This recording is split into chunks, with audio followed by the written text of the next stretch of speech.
Hello, welcome back to another breaking news update. My name is Jimmy Boyd, and you were watching Boyd News. I want to thank you so much for tuning in today. I'm back with some more updates coming out from the war between Israel and Hezbollah, and I've got several updates to brief you on here today. So before we get into the news, I just want to apologize once again. I'm still not feeling too good today. I am sick at the moment, as I let you guys know in our last update regarding Ukraine. So, unfortunately, as I'm not feeling too good, please be patient with me. We're going to try our best to get through this. So, thank you so much in advance. So let's dive into the news here. We've got several topics we're going to be discussing. We have Yoav Gallant, the defense minister of Israel, as you can see right here in the photo. He's briefing some of the officers of the IDF. And during this video, while it was being recorded, apparently he said that a retaliatory strike against Iran is coming. And he said their attack will be deadly, precise, and above all surprising. And they will not understand what happened and how it happened. Okay, so this is very interesting. Because what did we see happen with Hezbollah just a few weeks back? We had these pagers exploding inside of Lebanon. Apparently, Hezbollah was carrying a bunch of these pagers. We had radios exploding. All kinds of electronic devices throughout Lebanon were just blowing up all over the place. Many Hezbollah members were injured in these attacks. Many killed as well.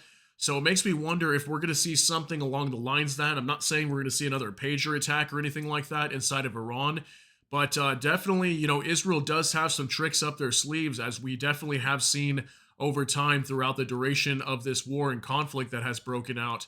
So definitely, makes you wonder what Israel could be preparing or planning in regards to their attack onto Iran. And maybe it won't be exactly what we think, which is like maybe an airstrike inside of Iran, striking their oil industry or maybe their nuclear facilities. Maybe it won't be something like that. And we might have to think outside the box to figure out what is going to happen here. So also today, we had Benjamin Netanyahu, the Prime Minister of Israel.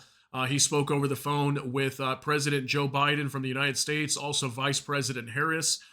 They were discussing apparently the plans to attack Iran, so it looks like this thing could be coming very soon, as this is probably one of the last major hurdles before they carry out their surprise attack on Iran. So let's see what happens here in the coming days and weeks. And then I've also got some reports from the front line inside of southern Lebanon, as Israel is still working and operating throughout those areas. We reported just the other day as well that a town was taken over by the Israelis on the border of southern Lebanon and Israel. And then just some other various things I want to talk about here today. So let's go ahead and jump into the news over here. I've got several updates on X to share with you. So this is from Ozen Defender. During a visit earlier today to the Israeli Military Intelligence Directorate, Defense Minister Gallant said about an Israeli retaliatory strike against Iran, our attack will be deadly, precise, and above all surprising. They will not understand what happened and how. Okay, so that was the original statement coming from Yoav Gallant that we were just discussing a minute ago. So we'll move on to our next update. So this is from Times of Israel Alerts. Live update: Biden Netanyahu phone call said to be conducted in a positive atmosphere. So this was Benjamin Netanyahu with other top leaders of Israel meeting in his office, discussing their potential attack that's supposed to be coming onto Iran at some point in the near future. And apparently he spoke with Joe Biden and also Vice President Harris as well from the Biden administration. So that was the original report that came out today, just a few hours ago at the time that I record this. Also, from Channel 12 News, after a disconnection of Shavuot, Biden and Netanyahu discussed the options for the response to Iran, a battle of versions between Washington and Jerusalem on the duration of the conversation. So here's a picture of the three of them that were discussing the phone call. And yeah, apparently that's what they were mainly talking about today. And supposedly, we were supposed to have Yoav Gallant, the defense minister of Israel, was supposed to be traveling to Washington today, and apparently that got canceled last minute just yesterday prior to him boarding his plane. Benjamin Netanyahu apparently canceled his trip, and I think there was some reports coming out saying that it was a pointless trip for them to make. Maybe that's why they went ahead and just made this phone call. And this could also indicate that maybe this attack is coming much sooner than expected, but we'll have to see. We obviously don't know when this is going to take place. So moving on to our next update from Channel 12 News, again out of Israel. Biden Netanyahu conversation. An Israeli source emphasized that the conversation took place in a positive atmosphere. The focus of the conversation is the Israeli response to Iran. Biden said Israel needs to start planning for the post-fighting phase in the north. I thought this was some interesting information. The reason why I pulled this up is obviously they were discussing Israel's response to Iran. Are they going to attack them? What are they planning to do? I think the Biden administration even came out and said that Israel was not really sharing any of their plans, but that could just be them saying that. Maybe they don't want to expose what the plan is. Obviously, they want it to be secretive. But interesting that they were talking about planning for post-fighting phase in the north, meaning against Hezbollah in southern Lebanon. And then we also heard just a few days ago that General Ori Gordon, I think, from the Northern Command of the IDF that operates on the border of Lebanon right now. He's one of the commanders over there. He came out announcing that looks like they could be able to start moving some of their citizens back to the north of the country soon. So it does look like they are preparing for post-fighting phase inside of southern Lebanon pretty soon, and then also preparation of their citizens to move back to the north here very soon, which is very interesting because at the same time, we're still having upwards of 100 or more rockets being fired at Israel almost every day lately, especially over the last week. I've got another report today, actually, that Safed, a northwestern city, came under attack once again just today by over 100 rockets fired. So Ozan Defender, Israeli Chief of General Staff Herzi Halevi, stated earlier today Hezbollah is trying to hide the significant damage to the organization. They experience command and control difficulties, which lead to confusion at the level of decision making and the ability to execute. Even in Iran, they do not understand the depth of the damage to the front posts they built. We will continue to launch attacks against Hezbollah with force. Okay, so Herzi Halevi coming out and basically saying that Hezbollah has taken much more losses and damages to their infrastructure of their organization and many losses to their troops, much more than what's being admitted. And I think it was either Iran or top heads of Hezbollah were coming out and saying they had refilled their ranks of their chain of command already. I haven't seen any official confirmation of that yet, but there was some talk about that on X, so I'm not 100% sure on that, but that's a possibility. I'm sure by now Hezbollah is trying to restructure themselves, as many of their top chain of command has just basically been destroyed. So I thought this was some interesting information coming out from Herzi Halevi as well, announcing that Hezbollah has taken much more losses than they're willing to admit. Okay, so also we have a picture here of some of the attacks on Safed today. So Megatron Ron reports breaking Hezbollah launched more than 200 rockets at Safed, one of the largest barrages since the beginning of the war. Yeah, I heard roughly 200 to 300 rockets were actually fired at Safed today. Here's a snapshot of some of those rockets that were coming in. Looks like dozens of them just right here alone. Looks like many of them were intercepted right up here as well. And yeah, I heard somewhere around 200 to 300 being targeted towards Safed today. I think we had reports of 2 people, unfortunately, that lost their lives. I think it was an elderly couple in a home as a rocket, I believe, smashed into their home or somewhere nearby their residence, and they lost their lives. We also had people being injured. So very crazy attack today in Safed. So here's Haifa over here. We talked about Haifa just the other day, that port city. And then this is the border of Lebanon right here, okay, this kind of purplish line. So very close to the border, up near the Golan Heights region is what came under attack. I think also Kiryat Shimona as well came under attack today. That actually might be where those that couple had lost their lives. One of these cities is where that happened. So very unfortunate day for the Israelis on the north side. From Ozan Defender now, Iranian-backed paramilitary forces are said to be evacuating their headquarters and bases around the city of Baghdad and across eastern Iraq, due to fears tonight of an Israeli retaliatory strike. So I have no idea if it's coming tonight, guys. I'm not going to say that it is.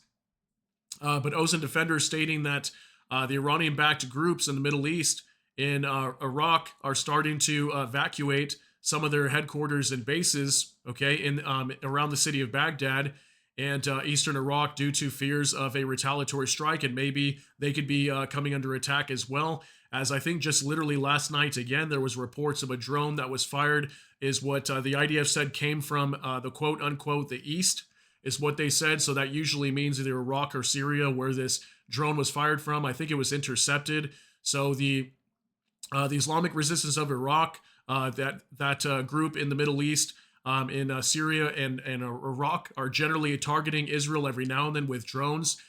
So I wouldn't be surprised if they were to strike them, which is probably why they're clearing out their headquarters and command posts. So also from Iran Observer breaking, Preparations have been made to launch thousands of missiles at Israel's military and economic centers, said aide to Revolutionary Guards. Iran's recent operation against Israel served as a blueprint and a mapping for the fatal blows we will later inflict on them. Hezbollah's command structure has been entirely rebuilt, reaching its highest level of power and readiness. So think about this for a minute. Here's a picture of one of their ballistic missiles, by the way. If Israel carries out this strike on Iran at some point soon, and it isn't something that's, you know, very significant or a crippling blow to Iran and their military or whatever it might be, obviously Iran, we know Iran's going to strike back, okay? They've got thousands of missiles deployed all throughout their country is what's been reported, and they're prepared to strike Israel once again with upwards of 2,000 missiles is what is being reported. So definitely a much bigger attack than what we just saw on October 1st, which was somewhere around 180 to 200 missiles that were previously fired. So is Israel really just going to accept another attack coming soon? That's why I think what we should be seeing is something very significant happening inside of Iran. But we'll have to wait and see what happens here. So we'll move on to another update. Ozone Defender, both U.S. and Israeli officials believe that tit-for-tat exchanges of fire will continue between Iran and Israel, even after the Israeli retaliatory strike soon against Iran, with officials still attempting to prevent these exchanges from snowballing into a full-scale war. Okay, so see what I mean? That's kind of what I was talking about. Are we going to see tit-for-tat exchanges back and forth? I mean, obviously, Israel, they came out speaking very provocatively and saying, hey, we were attacked by 180 ballistic missiles. We have to strike back against Iran and we're going to hit them hard and whatnot. So how long will this continue on for being tit for tat exchanges? How much longer can that continue before turning into a full-scale war? I guess time will tell when it comes to that.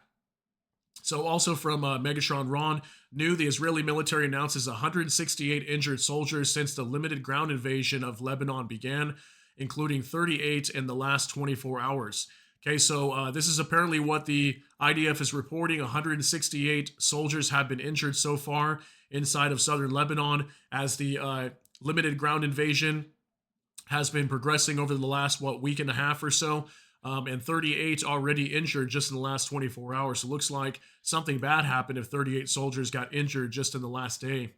So moving on to our next update now, I've got another update from Lebanon.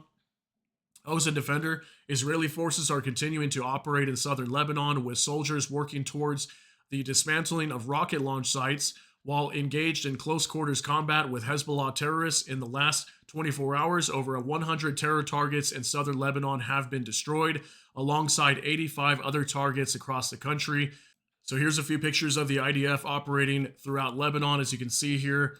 And then here's more pictures that clearly shows them inside some of the villages of the southern border of Lebanon, as we already know that definitely one village has been taken over by the IDF already. And it looks like they could be working on taking over more right now. So here's some more pictures coming out. So we'll move on to our next update. Now, I won't be able to show you guys this video because I think it's a little bit too graphic. Somebody's being arrested over here. But I'll show you this report. Ozone Defender, the terrorist who carried out the stabbing attack in Hadera, is reported to be Ahmed Jabarin, a 36-year-old Israeli from al-Fam. Jabarin is said to have driven around the city on his motorcycle with an axe and a knife while stabbing anyone that he saw before he was neutralized by Israeli police. So from what I understand from this story, multiple people were stabbed. I think we had 2 people that were critically injured is what was being reported.